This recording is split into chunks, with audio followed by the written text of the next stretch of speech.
धीरे धीरे सत्संग खत्म हुई, तर्क वितर्क भी हो खत्म गया। अब उस सेठ से रहा नहीं गया। वह यह सोचने लगा कि आखिर इतने सवाल जवाब के बाद भी इस सन्यासी ने क्यों कुछ नहीं कहा। वह सेठ उस सन्यासी के पास गया और उनसे कहने लगा, हे गुरुवर, मैंने आपकी बहुत चर्चा सुनी है, मैंने के बारे में बहुत बातें सुनी हैं, लेकिन आपने यहाँ पर कुछ भी नहीं कहा। आप तो एकदम चुपचाप केवल बैठकर यह सब देखते रहे। क्या आपको मेरी बातें समझ नहीं आ रही थी, या आपको यह लग रहा था कि आप मेरे सवालों और जवाबों से हार जाएंगे? वह सन्यासी उस सेठ की बात पर मुस्कुराने लगे और उस सेठ से कहते हैं, तुम्हारे तर्क वितर्क से मुझे कोई भी बात करनी थी, मैं तो बस अपने अकेलेपन का, अपने एकांत का आनंद ले रहा था, अपने ध्यान के रस में डूबा हुआ था। ऐसी बात नहीं कि मैं तुम लोगों की बातें नहीं सुन रहा था, मैं उसे पूरी तरह से जागृत होकर सुन रहा था, लेकिन मेरे मन को कोई भी प्रतिरोध नहीं था। यह सुनकर वह धनी सेठ कहता है, आप क्या कहना चाहते हैं?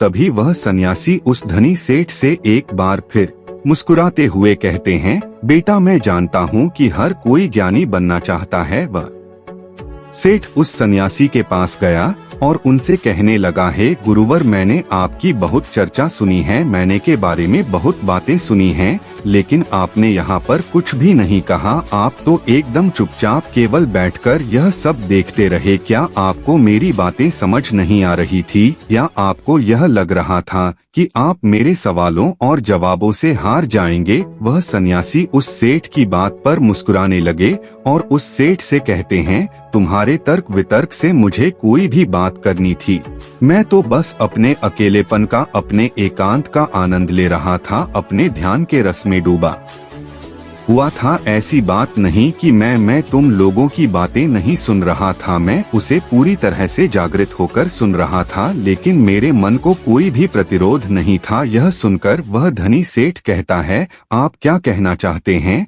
तभी वह सन्यासी उस धनी सेठ से एक बार फिर मुस्कुराते हुए कहते हैं, बेटा, मैं जानता हूँ कि हर कोई ज्ञानी बनना चाहता है, वह अपने आप को सर्वश्रेष्ठ ज्ञानी मानता है, जिस कारण वह हर जगह से ध्यान इकट्ठा करता है ताकि उसे ज्ञान के मामले में कोई भी पीछे ना कर सके। लेकिन यदि कोई ज्ञानी व्यक्ति इस भूल में पड़ जाए कि वह सर्वश्रेष्ठ ज्ञानी है और उसे कोई नहीं हरा सकता, तो यह उसकी सबसे बड़ी भूल है, क्योंकि सबसे बड़ा ज्ञान तो यही है कि अपने ज्ञान का प्रदर्शन नहीं करना चाहिए, अपने ज्ञान को गिरा देना चाहिए, अपने आप को यह याद दिलाना चाहिए कि मैं अज्ञानी हूँ। ऐसा करने से आपके भीतर का अहंकार, आपके भीतर का वह घमंड पूरी तरह से टूट जाता है, डूब जाता है, और तब आपका अनुभव आपके सामने आ जाता है, और वास्तविकता तो अनुभव में ही है।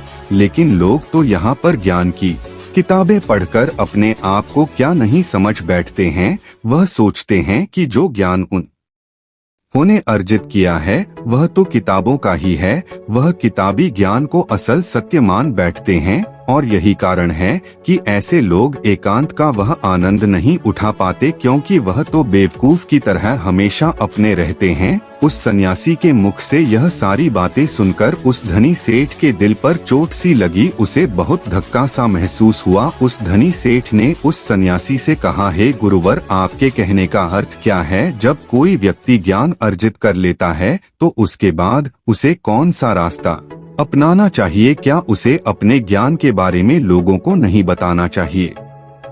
क्या ज्ञान लोगों को नहीं बांटना चाहिए? यह सुनकर वह सन्यासी उस धनी सेठ से कहते हैं, बेटा, असली ज्ञानी होने की पहचान तो यही है कि वह अपने ज्ञान से लोगों को सही मार्ग दिखाए, जिससे दूसरे व्यक्ति के मन में उठने वाले जो भी सवाल है, जो भी प्रश्न है, वह पूरी तरह से खत्म हो जाए। जब तुम किसी असली ज्ञानी व्यक्ति से मिलोगे तो तुम्हें यही देखने को मिलेगा कि वह कभी भी अपने ज्ञान का प्रदर्शन नहीं करते, बल्कि उनका एकांत ही, उनकी चुप्पी ही तुम्हारे सभी सवालों का जवाब तुम्हें दे देगी। जरा एक बार के लिए यह सोचो कि तुमने इतना ज्ञान अर्जित किया तुमने, इतनी जान की बातें की, लेकिन इस ज्ञान का क्या फायदा जब तुम खुद ही अपने साथ रहना नहीं जानते, अपने एकांत, अपने अकेलेपन का आनंद लेना नहीं जानते। तो भला इतना ज्ञान इकट्ठा करके, इतना ज्ञान अर्जित करके क्या फायदा हुआ? जरा दिमाग लगाओ, सोचो कि क्या तुम अपने आप को अभी तक जान सके हो।